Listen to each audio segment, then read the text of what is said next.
Hello everyone, we're back on the weekly breakdown here on United Spotlight. I will apologise for my dog, puppy barking in the background. Here he is. Say hello, this is Toast, the new mascot of the channel. Good boy, yes. He's playing with my other dog, so you might hear him in the background. Not that you need to know that, but we're going to get into the debate today. A couple of different things to talk about. I'm sick of talking about the same old things every week, about how crap we are in games against championship teams. Another one has come and gone this weekend versus Burnley. And we're saying the same things over and over again. Are we not? 3 championship teams in a week. One in an FA Cup semi-final. We've beaten them in an extra time 4-3. Sheffield United, midweek. We've gone behind twice against probably one of the worst teams that's ever graced the Premier League. And I don't mean any disrespect to Sheffield United, it's just the reality. People thinking we played well and it's a change, and can these players do it? Well, no, not based on the performance versus Sheffield United, they can't. And then we go into Burnley.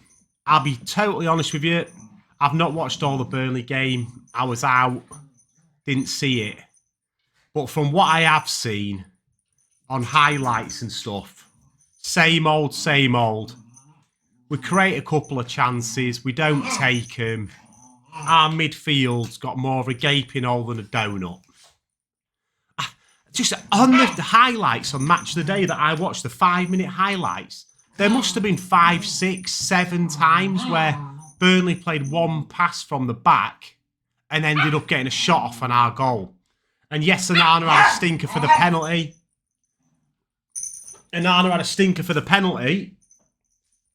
Absolutely, he did.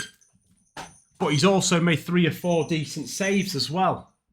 How are Burnley getting 3, 4, 5 proper good chances versus us? And there's one reason, and one reason only, and that's because the midfield is gaping open.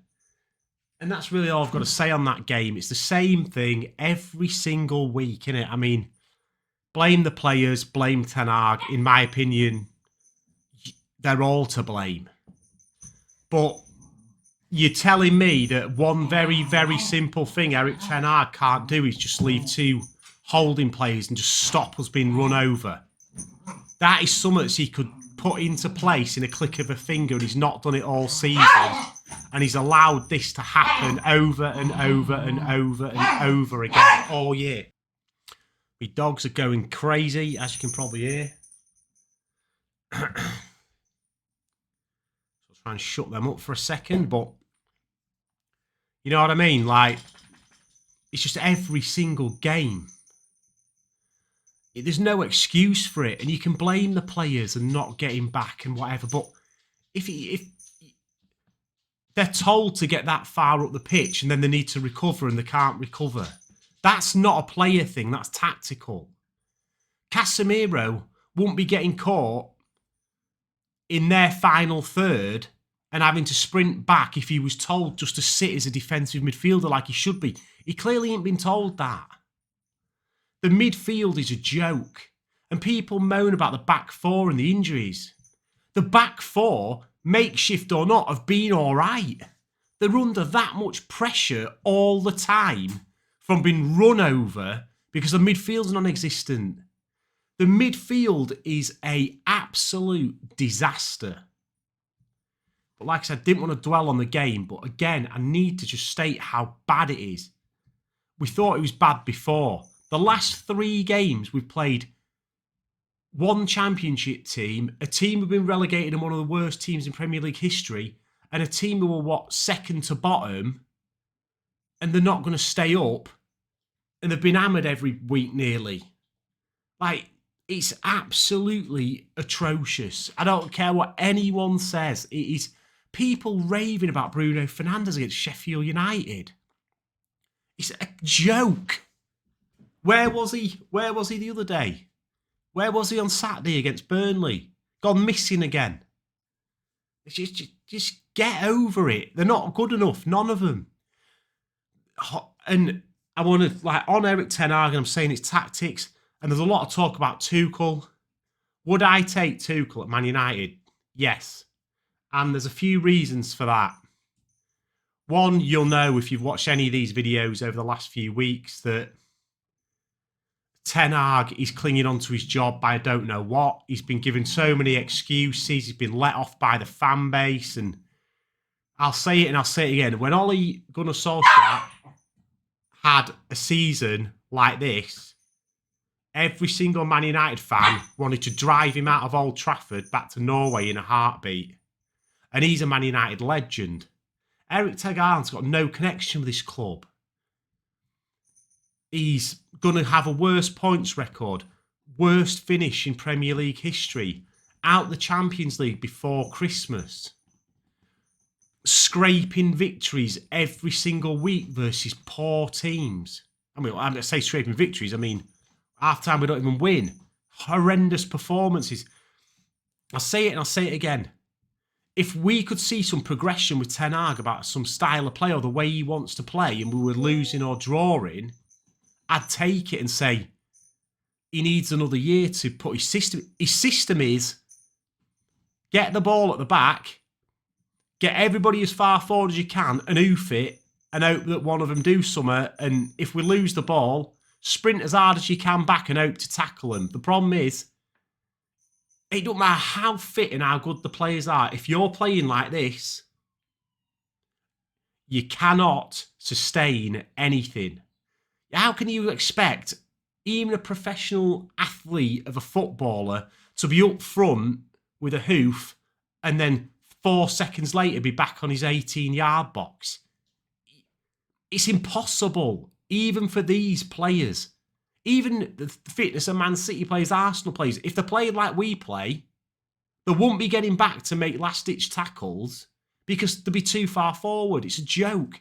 His midfield strategy and tactics are atrocious. Absolutely. And he's either so, I don't know what it is, but he cannot continue with this midfield setup. Even if we got 3 new midfielders in the summer, it wouldn't work because you're still too open. You've got to be more compact. It's just absolutely shocking. But anyway, back onto Tuchel. I'd take him now. Couple of reasons why. Won the Champions League at Chelsea, and people say, oh, he got sacked from Chelsea. He was crap at Chelsea. I think there's a few reasons why he got sacked from Chelsea. Clearly, now we know that Bowley and that lot have gone in Chelsea and they're acting like the Glazers, like they own the thing. They're doing all the signings. It's all up to them, doing what they want. Probably wouldn't listen to Tuchel, wouldn't let Tuchel have what he wanted, so he fell out with him and left. If we're forgetting, he won the Champions League the year before. I'm pretty sure if Bowley had come in and gave Tuchel the money or Tuchel's team the money, they wouldn't be in the shit show they're in now. He's been to PSG and won stuff. Yeah, all right, fair enough. That's what you're going to say. Of course, you're going to win stuff. And people would say the same at Bayern. But he's managing massive egos at PSG. Massive world-class players at Bayern Munich. And yes, I agree, he should be winning the leagues in them leagues, but he's still done it apart from this year. But he's still in a Champions League semi-final. And yeah, they probably won't win the Champions League, but when was the last time we were in anywhere near a Champions League semi-final? If he can go in there as a strong, experienced, ruthless manager with an Ineos structure above him, I don't see the problem. And like, the other reason, I was going to say a couple of reasons why I won't keep Ten Hag at all. The other reason why I won't keep Ten Hag is if you decide to keep him for one more season because he's got 1 year left in his contract, you don't think we should change now for a reset and all that lot. If we give Ten Hag another 200 million quid this summer, he spends it all on his players that he wants, and by Christmas he gets sacked because with the same old crap still, you've wasted a summer, you've wasted 200 million, and he's getting sacked anyway. If you want Ten Hag to stay for a year, you need to commit to give him a 3-year contract and let him see it out. You cannot let Ten Hag have this summer with this performance and then allow him a summer and then just sack him. If there has to be a decision made now. You get rid of him or you back him.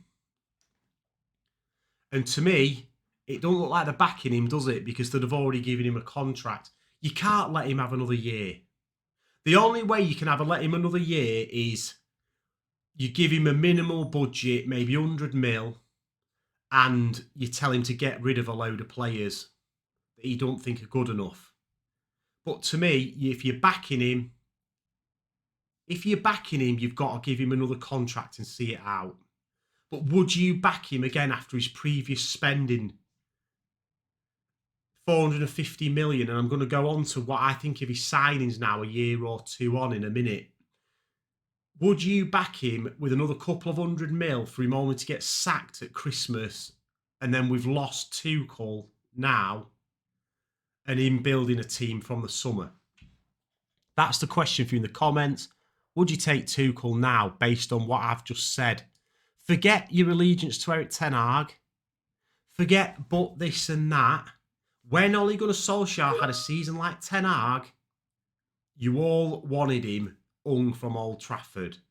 And this guy's got no allegiance to us whatsoever and has been as bad, if not worse, and people keep making excuses for him. I don't get it. So we're going to go through a few signings. I'll get them up on screen and what I think about them. So here's a list of them. I hope that's big enough for you. So, first on the list here, Malacia. 15 million quid. At the time, you couldn't argue with it.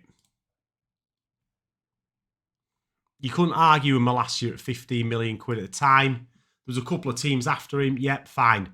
Is it a good buy now? No. Whether it's his fault, his operation's gone wrong, or the club's fault, or what, in the seasons he's been with us now, he's barely been available. Flop. Sell him.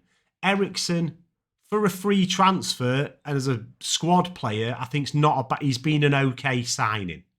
You can't really argue with Eriksen on a free transfer, to be fair. Does he need to go now? Yes.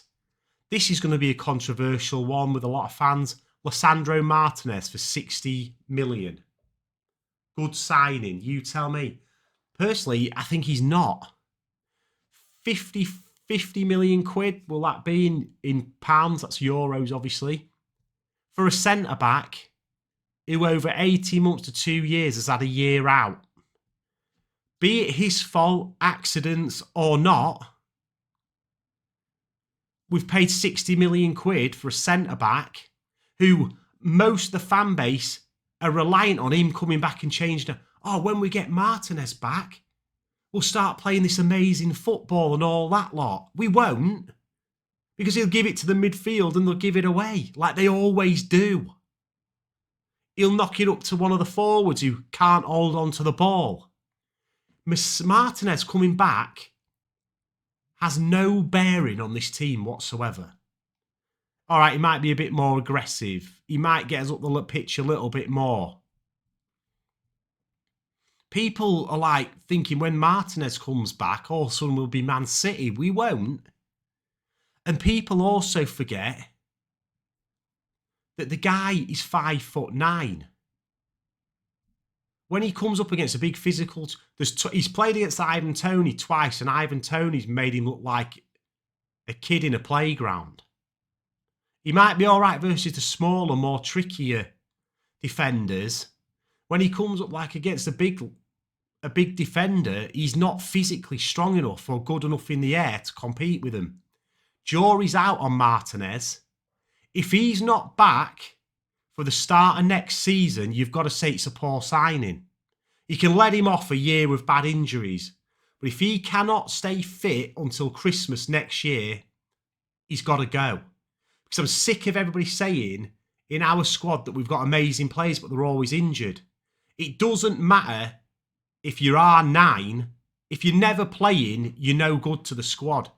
Casemiro, great last season. He's got to go now. I love Casemiro, one of my favourite players. He's finished. He looks like he's running in treacle. 70 million quid on a 5-year contract from Real Madrid. Way too much money. He looks finished to me, I'm afraid to say. Another poor signing. And whether that was really Ten Hag or not is obviously a debate, but he was bought under Ten Hag. Anthony, flop. Don't care what anyone says. 85 million quid for someone who's more left-footed than I am and works hard. That's it. There's no else to say on him, is there? Useless. He has got to be somebody we have got to be looking at getting rid of. Has to be. Dubravka, no point talking about. He barely played. Same with Butland. Weghorst, arguably one of his better signings. Coming on a loan last year. Everyone absolutely hammered him. What did Weghorst do that's been worse than any of the players I've just listed below? He worked hard. That's all the rest of them have done. And he cost us 3 million quid on a loan. So, arguably, you could say he's the best signing of the lot because he stayed fit and he did a job for us. And that, people will go mental that I've said that, and Martinez and Casemiro and that in there. And like, it's harsh to say about Casemiro because he was unbelievable last year, but I mean, the way he's played this year, it takes the taint off last year, doesn't it? Sabitzer, again, come on loan, he barely played, he scored a couple of goals. I mean, Mount, 55 million quid was it? Injured all season. I actually think Mount's a really good player. I think if he's fit, he should be starting for us. Whether it be out on the right wing or in the 10. Personally, I would play him at 10 over Bruno. But it's not a good signing, is it? Because he's not been fit all year. So, again, if Mount cannot stay fit until Christmas next season without an injury, you've got to get rid of him. Johnny Evans, I think he's probably Ten Hag's best signing, pretty much. Everyone was like, what the hell are we getting Johnny Evans back for on a free transfer? He's been solid, Johnny Evans. Can't argue with that one. Onana.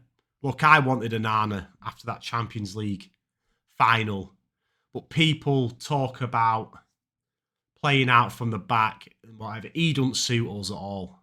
He suits a possession-based team that keep possession, play a high line, and he can get involved in the play. And until we get rid of Bruno, Rashford, Casemiro, you could even say Garnacho, because Garnacho isn't a possession player either. He's another flair player who runs at people. Højlund's got to be better at holding up the ball. Until all of them can do any of those things, he does not fit as a keeper for us. Personally, I think Onana has been bang average. I mean, really, he's probably one of the reasons we're out of the Champions League. Penalty against Burnley. Yeah, he makes the odd save here and there. But how many have gone under him? How many goals has he let in this year that are honking? It's not a good signing, is it, right now? For 50 million quid, it's not. Højlund, another controversial one for me, but I think he's a poor signing. Højlund come from half a season at Atalanta where he scored 9 goals in his entire career as a 20-year-old, and we have paid 70 million quid for him. Somebody, please, and I know the fan base love Rasmus, and I like Rasmus as well. I'm not having a go at him here because he's a young kid who's been thrown into the deep end playing for Man United with no experience. One, his price tag is way too high for what we should have. He should have been bought for 30 million quid and he should be on the bench. I've said it before. You love his work rate, you love his attitude, he clearly loves the club. I've got no problem with Højlund at all. So I don't want this to be taken the wrong way. I really like him. But for people who sit there and say we shouldn't get Ivan Toney because it blocks Rasmus Højlund, Toney is a far better player than Rasmus Højlund. And if you can't see that, you're not watching football. Or you don't watch Tony, clearly, do you? Because he's better than him. And if Tony got a 3-year contract with us, and I know this is never going to happen, we aren't signing Ivan Toney, but it's an example. If we bought Tony on a 3-year contract, by the time Tony's contract is up, Rasmus will be in 23, 24, 25, in his prime. And if he's good enough, he'll have another 5 to 10 years at United. I strongly suspect 2 things will happen to Højlund. We'll keep playing him and playing him and playing him, and the fan base will eventually come round and think he's not good enough. We paid too much for him. He's not doing enough. Or he will sit behind a second striker and he will either come through and be class, which we all hope, or he will fizzle out into nothing. This is why you've got to be very, very, very careful about buying strikers, young strikers from other leagues, because it's a different thing in the Premier League. To be a proven goal scorer, like, would anybody watching this video pay 70 million quid for Solanke? You'd piss your pants at it. You'd be like, what are you on about? 70 million quid for Solanke? What a rip-off. Why are we paying 70 million quid for Solanke? Well, he scored, however, 15, 20 Premier League goals for basically a relegation side. But you wouldn't pay 70 million quid for him, but you're happy for us to pay 70 million quid for a 20-year-old from Atalanta who scored 9 goals in his entire career. Just think about it that way. You know what I mean? Like, you probably wouldn't pay 70 million. Well, if I asked you now, would you pay 70 million quid for Ollie Watkins? You'd all say no. He scored frigging 20-odd goals this season for Villa. But you'd pay 70 million quid for Højlund because he's 20 and from Atalanta. Makes no sense. Bayern, I mean, not even seen him play, so what's the point? Amrabat, crap. I've said it loads of times. Before we even were in for Amrabat, there's loads of other channels out there going on about how great Amrabat is. He's crap. He's 27 years old playing for Fiorentina, and he had an okay World Cup in international football, which is crap. He's crap. Reguilon, he had 3 or 4 games where he looked all right, didn't he? I'm not sure why we sent him back, because we should have kept him, because we desperately need a left back. So I would have kept him for this back end of this season, but I don't think it was any good. So who's been a good signing on there? As much as I talked about Højlund, I'd say you've got to give him the benefit of the doubt, but he won't worth the price tag. If we'd have bought him for 30, 40 million quid, you'd say it's an okay deal. For 70 million quid, it's poor. But he's a young prospect, so I'm not going to say he's a poor signing. So I'll say Rasmus is an okay signing. Anana, I'd say lower than average. Johnny Evans, free, 35-year-old. I think Mount is a good signing for 50 million, but he's got to prove he can stay fit. Anthony Flott, Martinez, again, good signing, but needs to prove his fitness. So that's how many players? 1, 2, 3, 4, 5, 6, 7, 8, 9, 10, 11, 12, 13, 14, 15, 16 players Ten Haags bought, and there's not one of them on there that you could sit here and honestly say has hit the ground running and really say that they've made a difference. And I know it's harsh, but we have to be harsh. We're Man United mid-table team spending 60 to 100 million pounds on some of these players. They're not good enough. And that's another huge reason why Ten Hag's recruitment has been extremely poor, in my opinion. 16 players, and I would argue that the best one's Johnny Evans, a 35-year-old free transfer. Let it sink in, people. Another reason why I can't believe so many people are still Eric Ten Hag in. Let me know what you think about his signings. I'm going to sign off there for this week. We ain't got another game, have we? Palace. next Monday, innit? Bank holiday Monday. I'm really worried about that Palace game because Palace have got Eze back, Mateta, Elise. They're big, strong, physical running team with their best attackers back. We are in big trouble versus Palace, I think. They are going to outrun us, and they've got some good players back up front. It's going to be an hard game, that one. It could be embarrassing. And I hate to say it, I'm not looking forward to that Palace game at all. We always make a big deal about Palace anyway on a good day, so I'm really worried about that Palace game if they keep everyone playing at the minute. But that is for that, and that is for next week. Tell me what you think, like I say, in the comments, and I will hit you up on the next one. Tell me if we want Tuchel, tell me if you want someone else, and tell me who your 3 favourite signings are and why. Peace.